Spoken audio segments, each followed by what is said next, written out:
is occupied by some other session. All right, so we are gonna go back to work growth theory if there are no questions. Let me actually find out here where my files are.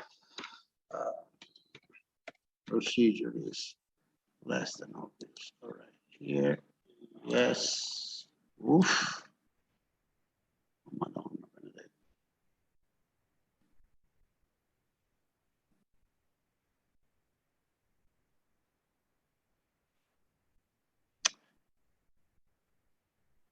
Class will be a bit shorter than usual. Then there will be, as I have announced, a few extra classes. I think you guys send me the dates, right? I have them somewhere in my mail. Okay. So today class, so let's resume a bit what the situation was. Let me share this with the audience online. Okay. What the situation was around 1950, 1960. So as we said, growth theory was a very recent topic. Economists started talking about growth theory only at the beginning of the 20th century, then forgot about it because there was the Great Depression, and then resumed thinking about it in the 50s as economy started to grow more regularly than before after World War II. And so the elements of analysis were essentially the instrument that people had built in the 19th century. And in the 19th century, they had built economics for the stationary state. That everything was about the stationary state. Prices, wages, profits, everything. Hence, the view that people had of the way in which an economy works is this, the one I just described there. And as I pointed out already, you can either read those equations as scalars, so aggregate output equal to aggregate consumption plus aggregate investment, or you can read and capital stock tomorrow is equal to capital stock today minus depreciation plus investment. And if investment just covers depreciation, then we are exactly at a stationary state, or you can read as a long, long list of different commodities, and the interpretation is the same. I have so many shoes, and some of them I consume, some I invest. I don't know, maybe you can put on shoes to go work. I have so many broccolis, and some of them I consume, some of them I invest, I guess, to produce more broccoli next year, and so on. When the research on TFP came around, which was purely empirical, the initial research about TFP was just a very strong, clear, empirical observation. No way you explain growth in income by the growth in the stock of capital and the growth in hours worked. 90% of the growth in income is due at something else that we don't measure. National income accounting does not measure the things that make income grow. By the way, this observation, this is a side effect, but this observation started a huge research, which was already there in part in the 30s, Latsky and others, about various price index, quantity index, adjustment for quality, and so on. So these days, national income accounting, especially in advanced countries, is a lot more sophisticated than it used to be. People try to adjust for quality of anything. People try to adjust for quality of labor. You don't simply add up dollars. You don't say, oh, okay, this machine is 2 million, the other one was 1.5 million. All right, capital stock has increased of 500,000. No, you try to adjust for the quality of things. Otherwise, for example, there would be no increase in the capital stock of computers or anything digital, given that their prices have increased only their nominal price have increased only very slightly, and instead their productivity has increased, which again, it's another element, but we don't have time to treat, is the reason of why at certain point when these various adjustment for qualities became clear in the late 80s, early 90s, people started to realize that in fact, once you truly try to give some measure of capital, that takes into account how much more productive it is than the real price of capital goods in units of consumption goods, where consumption good is the basket of goods and services that we consume, has been, you realize that this has been just going down for 70 years. Initially, people misinterpret the data and thought, oh, everything happened after 1974 oil crisis. But then when you look carefully, you realize that this process goes back as far as we have decent data. And it might have been there also in the first half of the 20th century. We just don't have the numbers to confirm. Machinery, technological progress, even if it certainly has produced new goods, anything we're using here is new in some sense respect to 30 years ago, but the real big impact has been in machines that do things. And it's actually really impressive. Before, during the break, I was in the United States and I met a couple of friends that are entrepreneurs, and one in particular, Italian origin, that runs as a director of production a bunch of factories that make pieces for the bathroom, from knobs and things. And he was describing the way they produce, and it's amazing. Everything is robotized.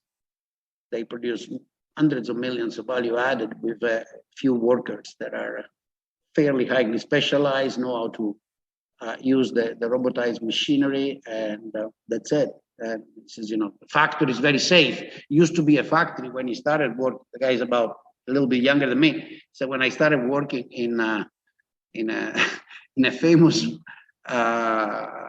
what's the valley up Brescia where Cocchi Renato came from? I'm sure La Val Trompia, and they used to have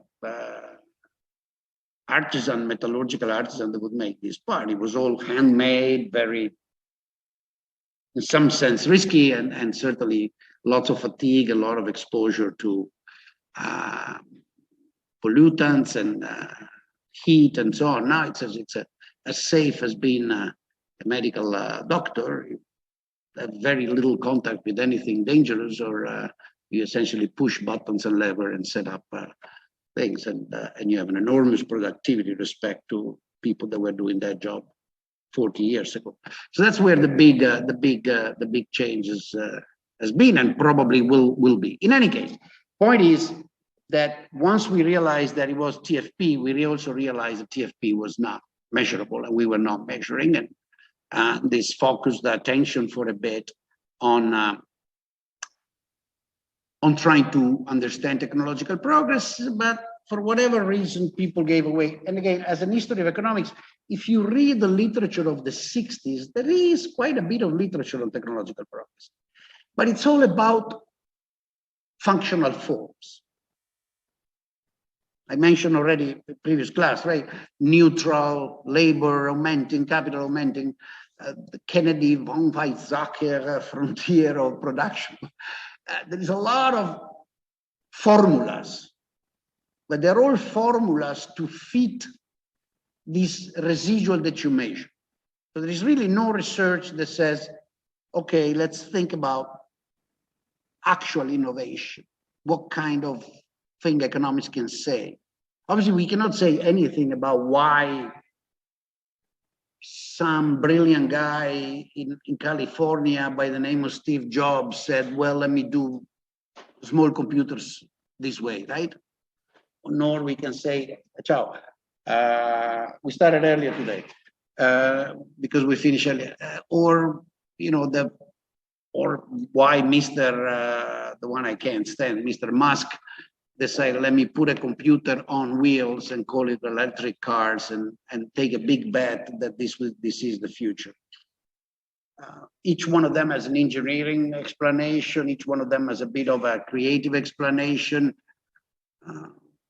We can go on with example, right? Why the Benetton family at certain point discovered a way to riches by saying, oh, wait, let's not make pullovers and clothes in general with their colors and design beforehand. Let's make them neutral and have a distributed production chain, and then look at what goes on at the final stage at the shop, and if we see that the color of a certain design works well, we'll produce that, right? And so on. I don't think economics has anything to say about that. The only thing we can say is, looks like the people that we call entrepreneurs pay attention to ways of making money.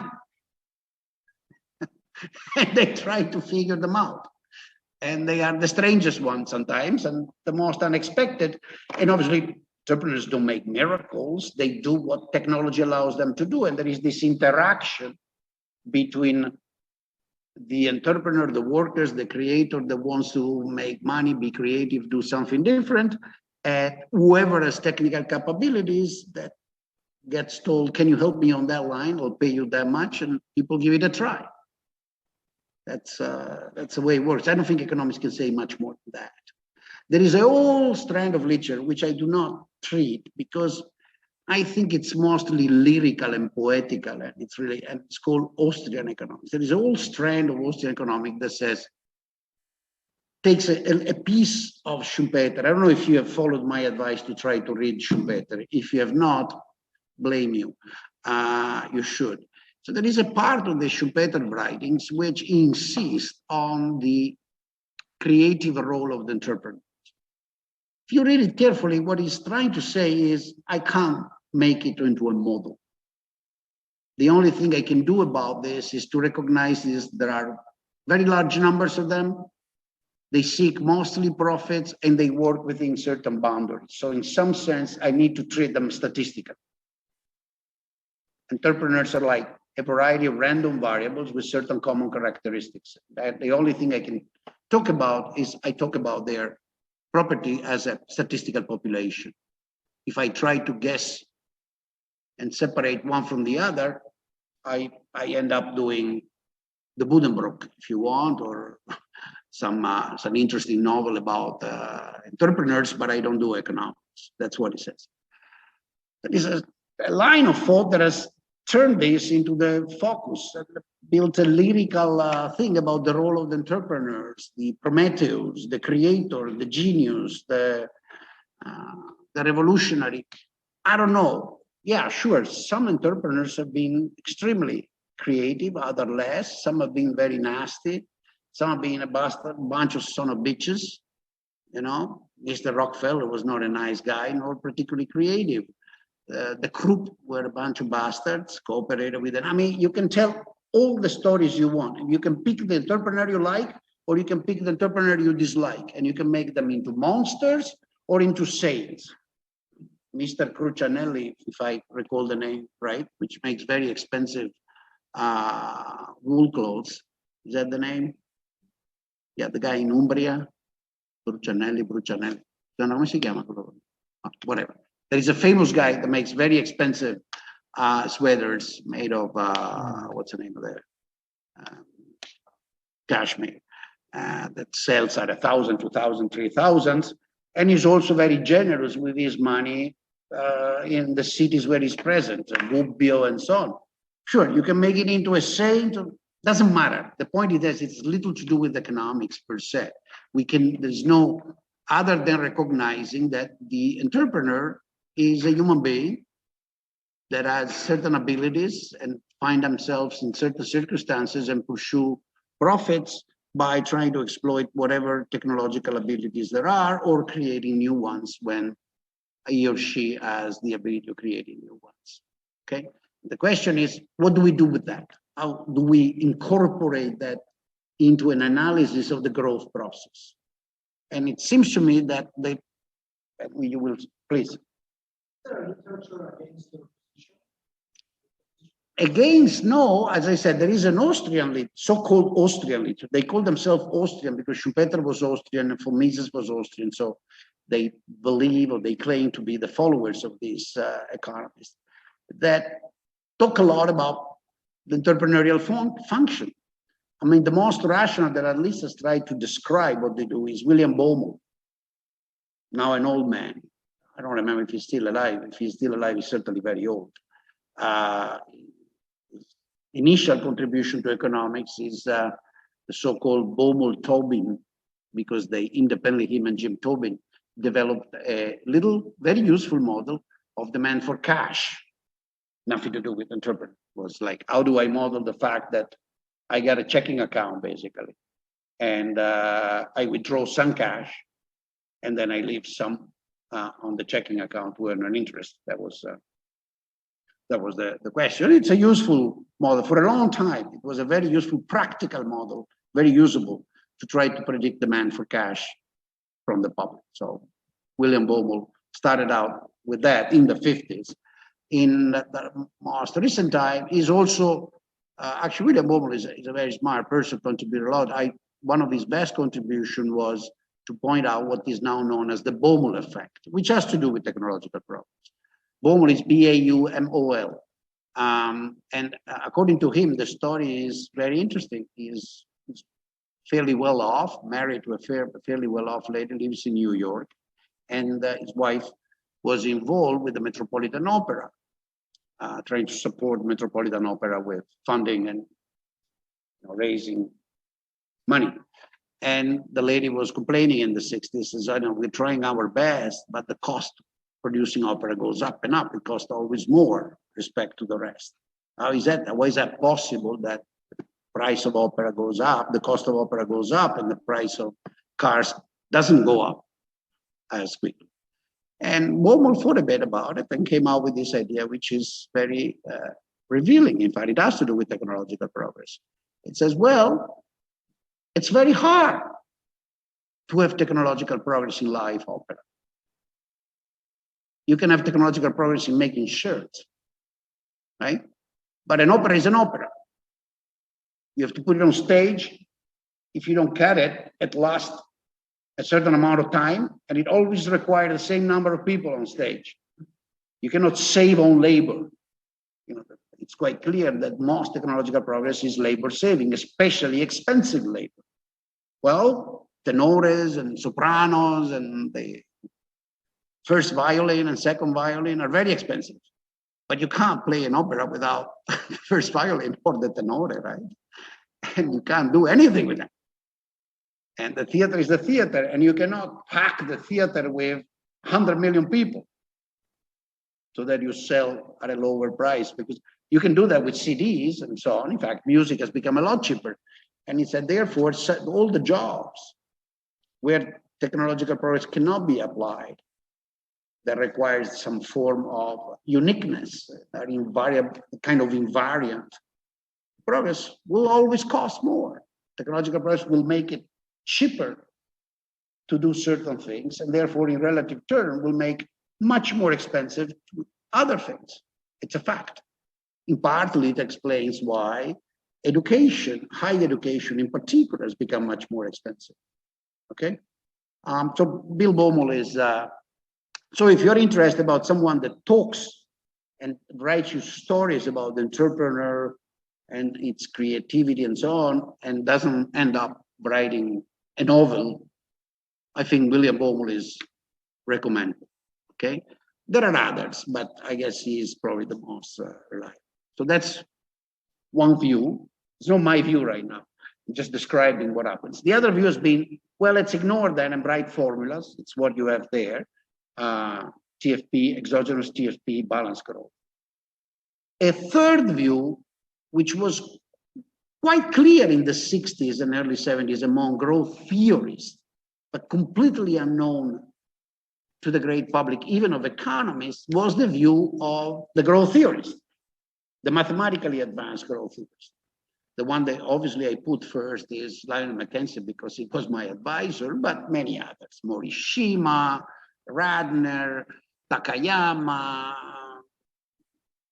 Solo himself, a large number of von Weizsäcker and others. They wrote essentially this big extension of a Neumann growth model and pointed out that to the extent that there is constant return to scale, and to the extent, this is key, that growth is about producing more units of the goods that can be reproduced. Growth is not about making 5 Giocondas or 500 Giocondas or 5 million Giocondas or whatever you want. or 7 San Marco Square, or you use the example. No. Growth is about making billions of sweatshirts, billions of shoes, billions of cars, billions of chairs, lamps, computers, the stuff that can be reproduced. To the extent, follow me carefully. So if growth is about making larger and larger and larger quantities of goods that can be reproduced, to the extent that the inputs necessary to produce those goods do not have an upper bound because the inputs themselves can be reproduced, then we can grow forever. And in fact, we can grow forever with a given technology. No need for technological progress there. Tuition was super simple. It's what you now learn as AK model, but it used to be called the von Neumann facet in the 50s. Okay? Very simple. Okay?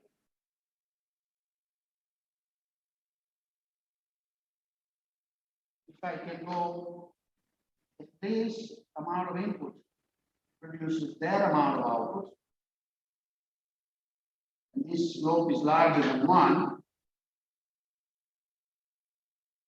and then I take a little bit of this input and I consume, and another I put back, then I produce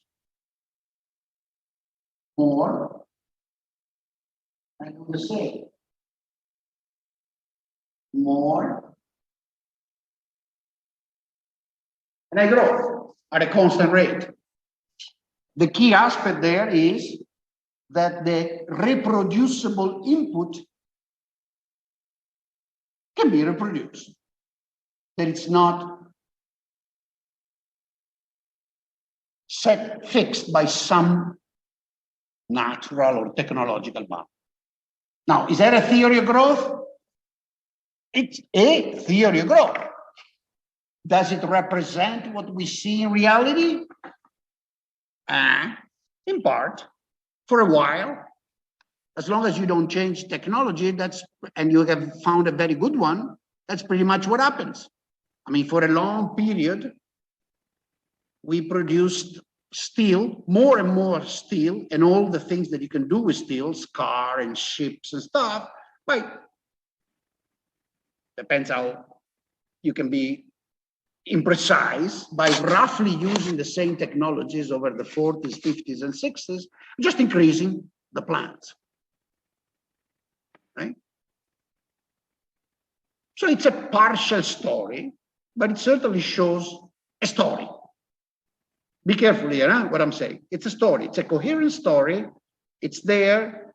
It's in the model by von Neumann, written in the 30s. It's very precise. And in fact, it had a name in the growth list. It was called the von Neumann facet. Why? Because these people thought, well, the von Neumann model is high dimension. So it's not just a straight line with one input and one output. There are very many inputs and very many outputs. And so I appeal to your knowledge of, can you think of a high dimensional cone? The geometric figure you get in dimension, whatever you like, by convexifying some rays, right? Some vectors.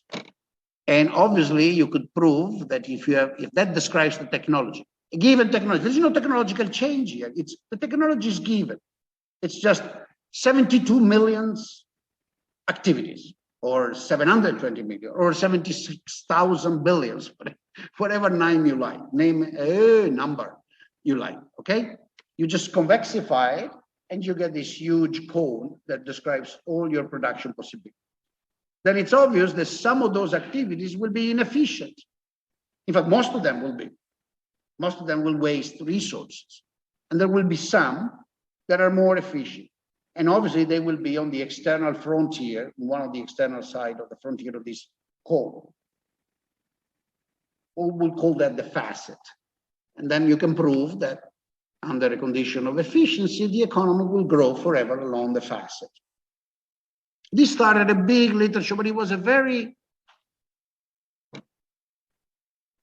clubbish, very elitist literature, written in complicated mathematics, relatively sophisticated, nothing close to spin glass problem or nothing close to filled metals. Huh?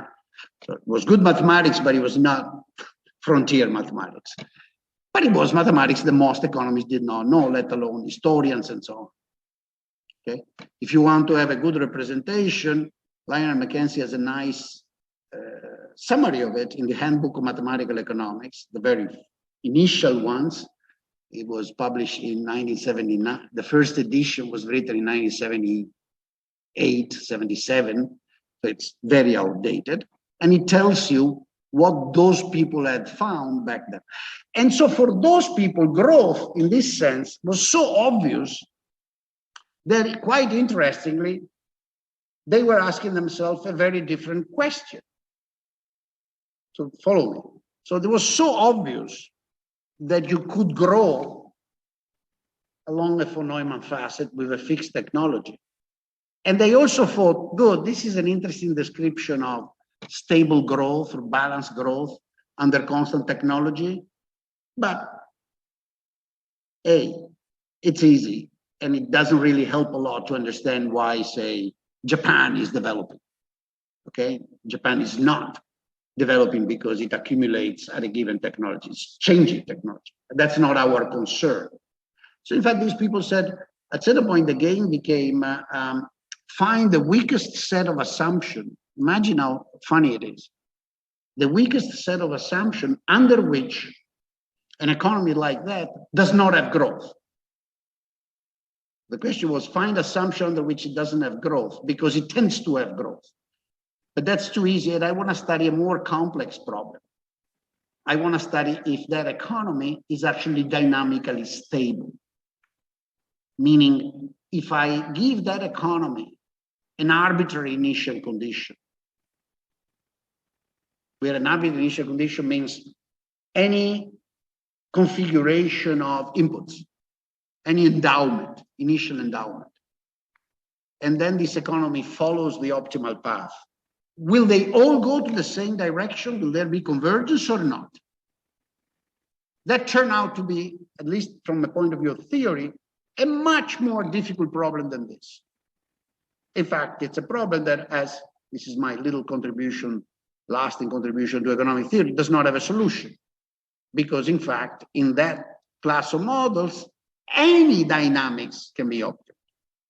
So in fact, there is no way of saying for sure, oh, given that there is constant return to scale, blah, blah, blah, competition, zero profits in all this, then for sure we all grow the same and we'll grow in a stable way. Absolutely not. Given all those assumptions, anything can happen. Absolutely anything. So the problem was difficult, and these people, so this was called the turnpike problem. It was started out by Paul Samuelson, pushed it. He invented the name. He had this, turnpike in United States at the autostrada. The autostrada that you pay. The interstate are the autostrada you don't pay. But there are some autostrada you pay, and they're called turnpikes.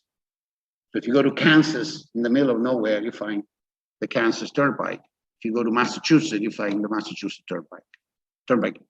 And so the story of Samuelson was the following. Assume you have to go from one point to another. What's more efficient? The answer intuitively is, we know it when we drive. If the 2 points are very nearby, I just drive whatever is the shortest street, right? But the farther away they are, the more convenient it is to go to the turnpike, enter the turnpike, drive very fast on the turnpike, exit the turnpike, and go see my friends, even if by doing that, I add 50 kilometers. Because given that it's a long trip, at the end, it's more efficient to do that. So he said, is that true also for growth? No matter where we start from and where we have to eventually go, you remember what I told you the other day? That for a long time, people used this model to make planning in India and other countries that wanted to plan. Well, that's a planning problem, right? A planner says, we start from here and I want to get there. And the planner sets where he wants to get or she wants to take us arbitrarily for political reasons. And so the technical question is, okay, I want to go from this endowment to the other endowment in 60 months. What's the most efficient way? Should we go to the balanced growth path, to the turnpike? Samuelson said, I bet so. I think that it should be. That we should all, no matter where we start from and where we end up, that's up to the politician and history, we have all to travel on the turnpike. And so they started an enormous industry. In the late 50s and 60s, you will find hundreds of theoretical economists studying planning, studying growth, and writing turnpike theories. That's why Lionel titled his survey of all this literature turnpike theory, because it was an industry. The funny thing was an industry unknown to macroeconomists and most other economists. It was a dialogue between mathematical economists, theorists, and some government planner in Russia or in Poland or in India or whatever, okay?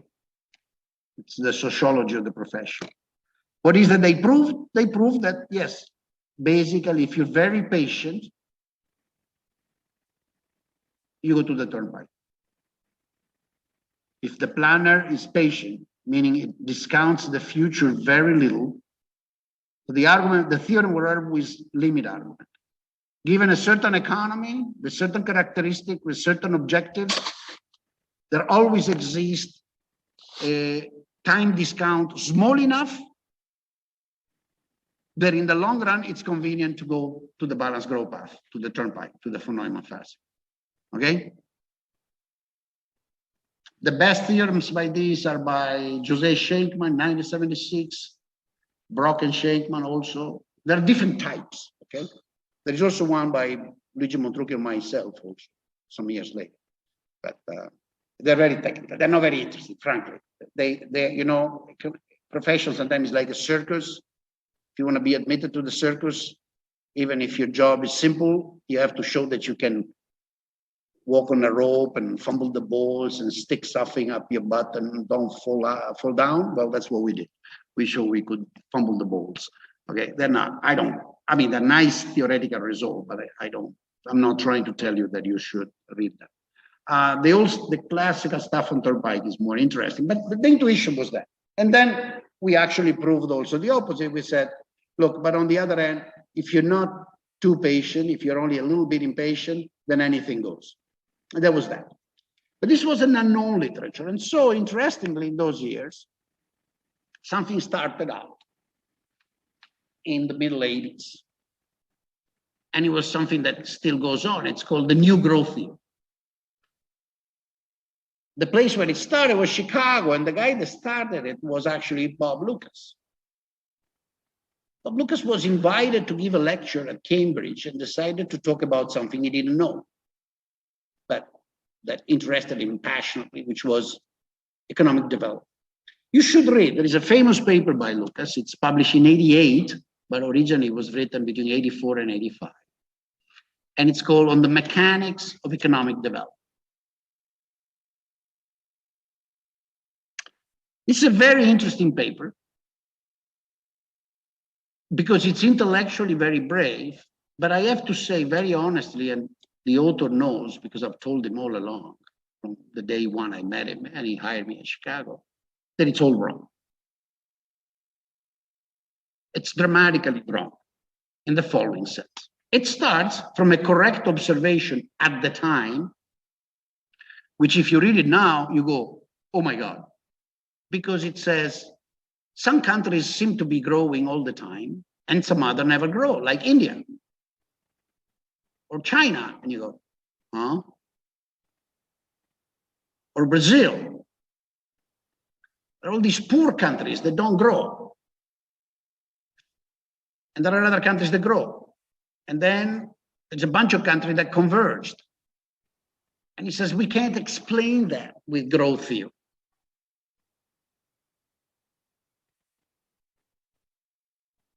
The models that we have are unable to explain it. And now, here are two observations as I tell you the paper. Yes, maybe not. Maybe we cannot explain it because maybe the explanation for the lack of growth is not economics, it's politics. Or it's history. Second observation, he says, because the model we have he calls it Cass-Koopmans, but it's the same thing, is this, is the one I called balanced growth. So what was the balanced growth? I mentioned it the other week, but let me mention it again. The model of balanced growth is a model of a closed economy where there is full market competition. In that closed economy where there is full market competition, productivity grows exogenously,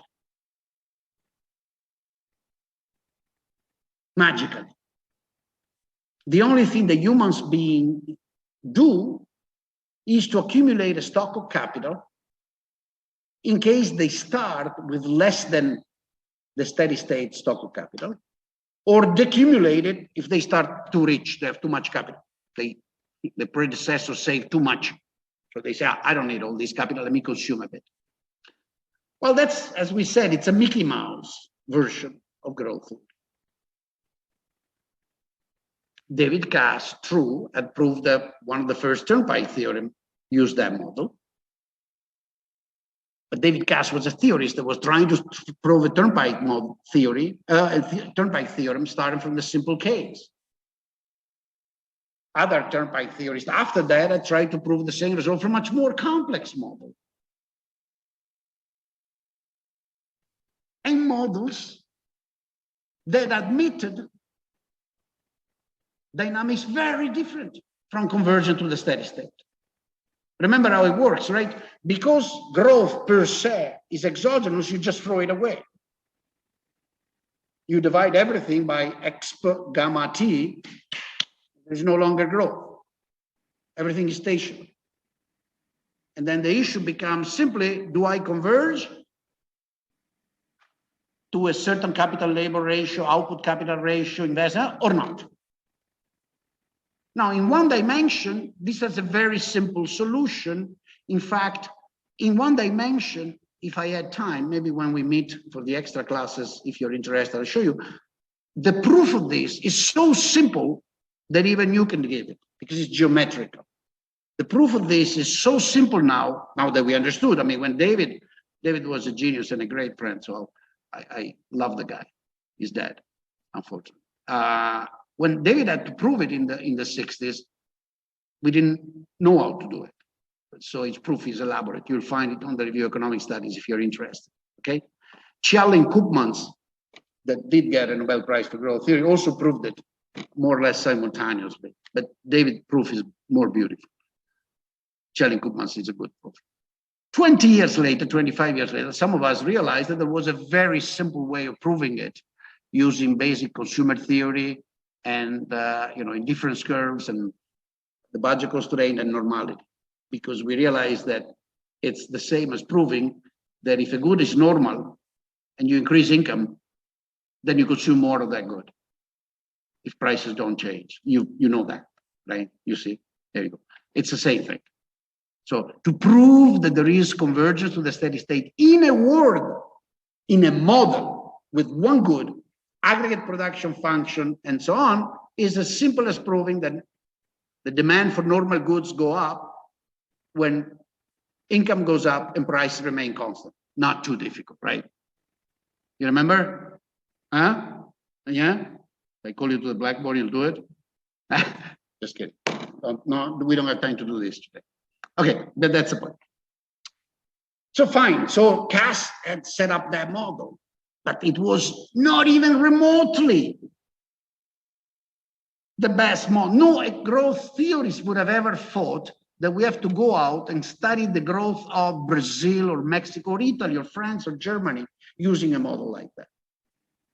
If you really wanted to use a model with constant technology, at least you had to use a multi-sector model.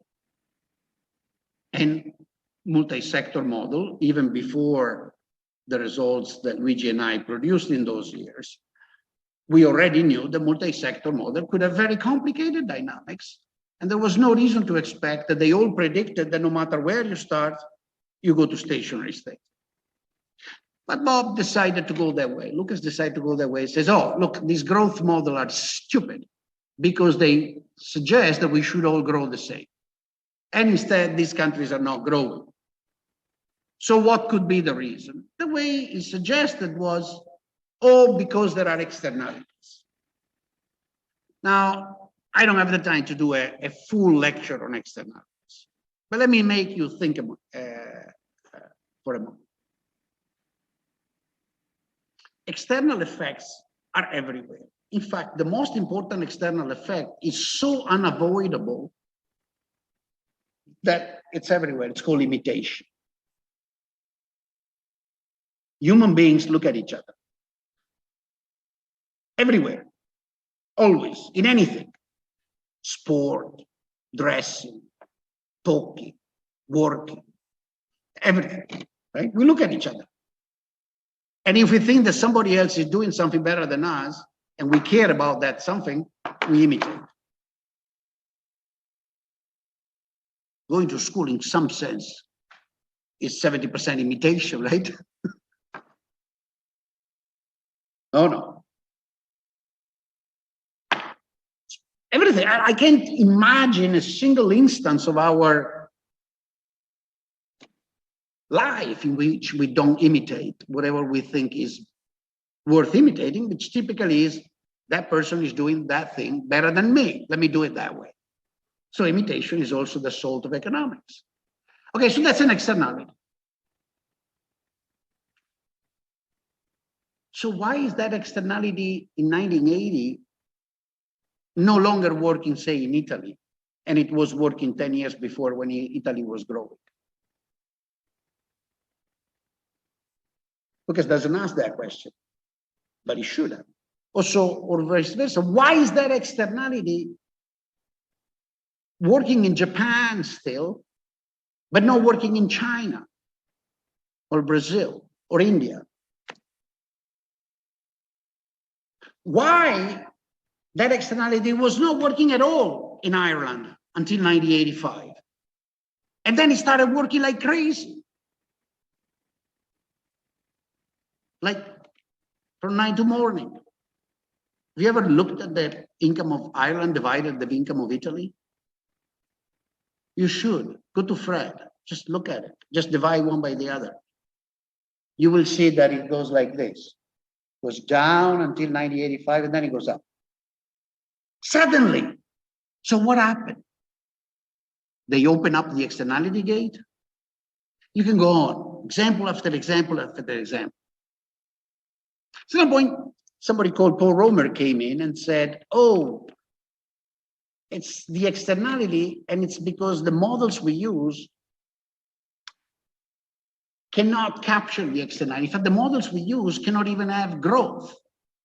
The only way they can have growth is by assuming it's exogenous, like TFP, you know, the thing we kept mentioning. If we eliminate that and we want to have growth as due to investment, it will be impossible. This is in a paper published in Journal of Political Economy, 1986. And this is because we have decreasing or constant return. We must have increasing return in the production function if we want to have growth. Now, let's see here if once in a semester you have listened to me. You know what I'm going to ask, right? What did I tell you last time? Giovanotti. Hey, Giovanotti. What did I say?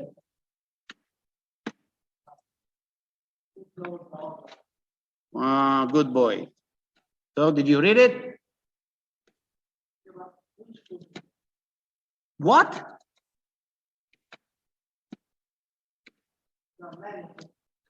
Well, I actually told you the number.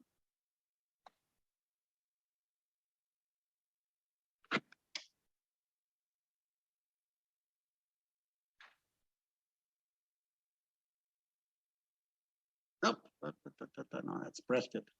That's Prescott. Yep. 1956. To those online, you will wait for a second. QJE.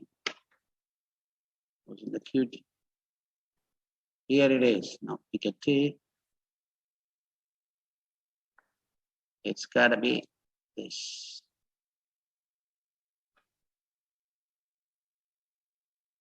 Oof. Are we using Google here at the university, or are we using something else? Hey.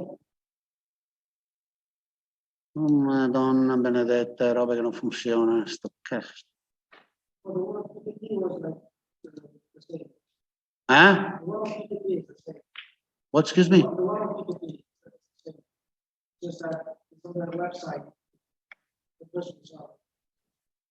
Well, let's see if it is, but as you notice, oh,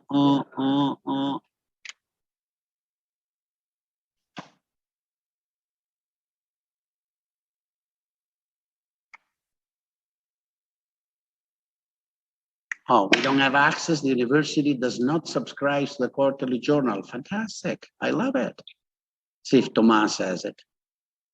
Thank you, Tomas. You're a very kind guy. All right. So let me now share with the other. This is the paper that I invited everybody to read, and you have not read. So I flank you all.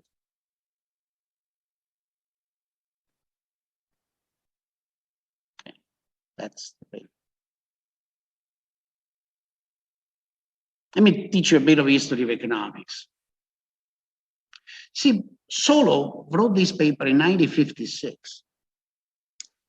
We have 20 minutes, so we'll finish here today. We'll go. So this is a very important piece.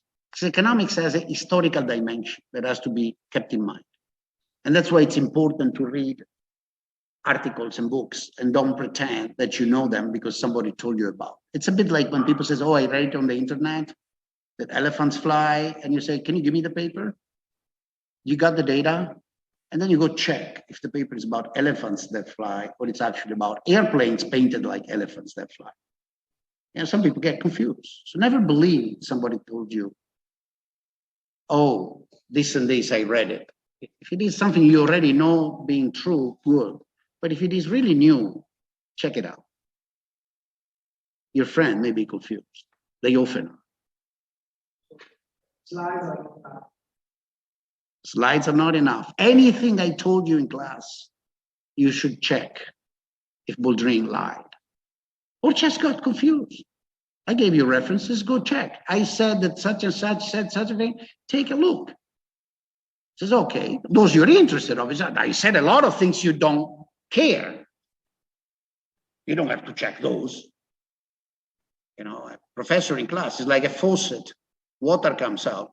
You don't have to drink all the times. You drink when you're thirsty. But if something you want to drink because you're thirsty, you better double check that what I told you.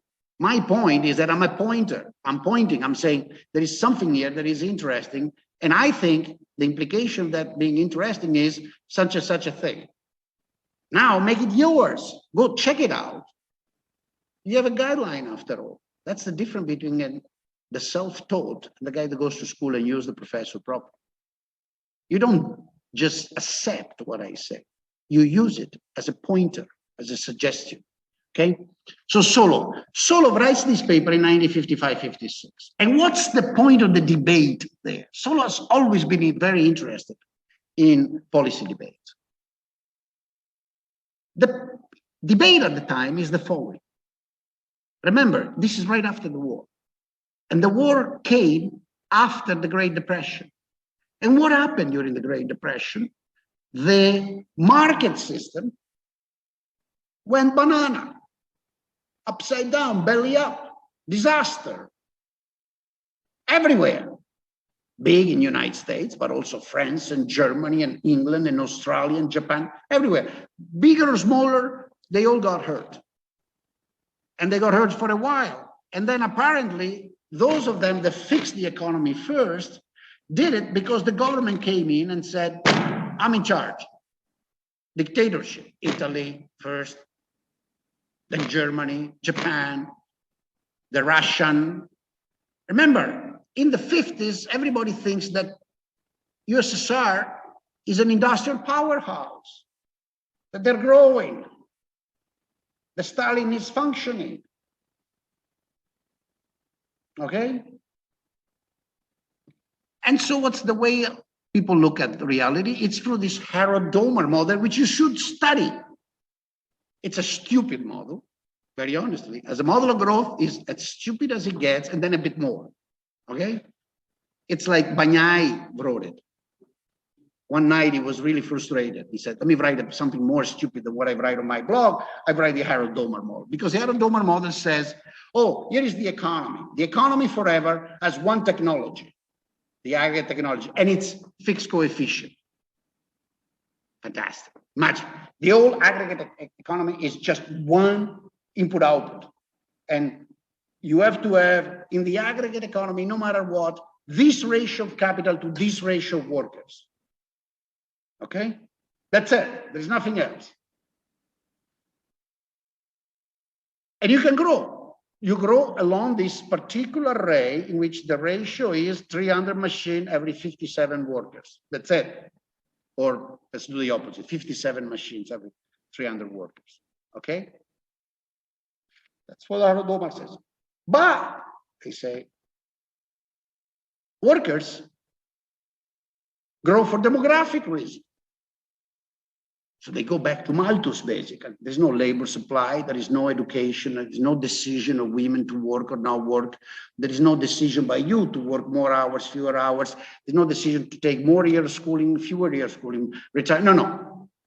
It's back to the 17th, 18th century. The workers are the farmers. If I make rabbits, I got rabbits. So there is an exogenous growth rate of population, which is also the exogenous growth rate of labor force. People grow at the rate N. Okay? And if you don't employ people at that rate, then they go unemployed. So unemployment is not hiring every period 1 plus N workers times those of the period before, because you have to grow along this rate. But how do you hire workers? Well, you hire workers if you have machines. And how do you get machines? By investing. But the reason why you invest is some kind of multiplier accelerator. And there is absolutely nothing in the market mechanism of the model, because there are no prices in the model, absolutely no prices. No wage, no interest rate, nothing. That the investment makes machines grow at the same rate the workers grow. So obviously an economy like that is always on the verge of disaster. If by any chance I invest faster than say N, which is the growth rate of workers, then I have all these machines that go idle because I cannot employ workers, right? Well, then I have a crisis of capitalism because I have overcapitalization and profits disappear, right? Then disaster. On the other hand, if I invest less, and so capital doesn't grow as fast as workers, I have the opposite. I have masses, millions of unemployed people that cannot find a job. And then I have social revolt because there is a, that's the Harrod-Domer model. What is the Solo does? Solo says, look, come on, relax. It's not that tragic. The market economy is not so rigid. It doesn't have to be like that. And the reason is, he says, because if there are too many workers, maybe the salary goes down, or maybe there is the incentive to use technologies that are less capital intensive and more labor intensive, so you hire them. Vice versa, in the other case. He says it's, remember, this is a debate among theorists. That was a theoretical possibility that predicted disaster. So we say, wait a second, let's look at the data. Let's look at facts, because here is another alternative. It doesn't imply disaster. Now, which one of the two is more realistic? We have to look at the data. They're both theoretical. I mean, I think the first one is pretty crazy, but not that the second is a strike of genius. It's very simple and it's ultra simplified too. So you write down this little model, you can read, it's very simple. And obviously key in the model is this, the production function. It simply says the production function aggregate is not input-output, allows for some degree of substitutability. For example, it could be what you now know as constant elasticity substitution, CS, right? Constant elasticity substitution means production function are very many variety. One extreme is input-output. The opposite extreme is perfectly linear, in which machines and humans are the same thing. They're substitutable perfectly to each other. Then there are all the things in the middle. So Lo Solo goes on to study, and remember what he wants to do. He wants to prove that maybe there is a steady state that is stable, because Harold and Domar argues that the steady state is completely unstable, what I just argued. So he goes on. At a certain point, he gets here, you see? He gets to this stage, he writes this. He says, I want to study this steady state. I want to show it stable, right? This is the growth rate of, he uses symbol different from us. So R is the capital labor ratio, N is the growth rate of population, and this is the investment function, okay? This KR is capital labor ratio, and this is 1 because it's divided by L, okay? S is the saving rate, okay? And he wants to show that there is hope to go there. He says, okay, this is the graph I want, but he says, given the production function I took, I may have this. And in fact, here is the footnote. Which one of the two? We have 5 minutes, 8 minutes, because then I have to go. You see, you didn't read. You're fired. As Trump said, you're all fired. You have to read. You see, let me tell you a secret. Nobody knows this secret, but I'll tell it to you and a few people listening to us. You know what you have to do to learn things? You have to study. And you know what you need to do in order to study? You have to read. It's a deep secret. Only few wise people know it. So now you owe me. I taught you a deep secret. If you don't study, if you don't read, you will never learn. So Solo said, listen, guys, I want to have this situation because that's what Harold Dommer's saying. There is a steady state, but it's unstable. But given that I have a neoclassical general production function with constant or decreasing returns, as a matter of fact, if I do not restrict parameters, I may have either of this situation. I can have these, the one equal 2, okay, in which the production function is so unproductive that we can only die. I said, well, it's not a very interesting model because we are actually not dead. So it must be that somehow, somewhere, we have some technology that allows us to produce more than we consume, okay? On the other hand, he says, our technology could be so productive. And he says it explicitly, the substitutability between capital and labor may be so high that we don't have a steady state, we grow forever. And he says in footnote 6, here is an example. The equation of the first might be this. Remember, look at the symbol. This is AK plus square root of K. That's output per worker as a function of capital per worker. This is Solo in a footnote in 1956. Okay. You see what I mean? Do you see what I mean? So I'm sure they taught you the AK model in your macro class, right? No? You must have heard something about it. Look at that. Did you see that? Do you see why he puts it in a footnote? You know why he puts it in a footnote? Because they knew it. The guys doing it, Arodoma didn't, but the people, Solo was involved with Samuelson, with Dorfman, with McFadden, with Takayama, with Mackenzie, with Morishima, with Nikaido, with the people doing growth, with Arrow, with Hurwitz, with the people doing growth theory. He knew what the von Neumann facet was, and he knew that a very simple one-dimensional example of the von Neumann facet was that. He knew that if the production function is constant or decreasing, even decreasing return to scale, as long as the reproducible factor, capital, is a good substitute for the non-reproducible factor, labor, you can grow forever. For those of you that have done Lyceum in Italy, and I finish, there is a very simple way of studying this, and this you have to do. Did you learn what an asymptote is? At Lyceum? They didn't teach you the asymptote? Never went to No. Liceo, scuola media superiore, high school. yeah, but So in the Italian high school, they don't teach, or French, or I don't know where you're from. They don't teach asymptotes anymore. We are in troubles if they don't. I learned it, I think, in my third year. It's this thing that, limit of a function as x goes to infinity converges to something that has the following form. Something like this, for example. This is an asymptote, horizontal. Well, you can have asymptotes that are like this. That's what Solo points out.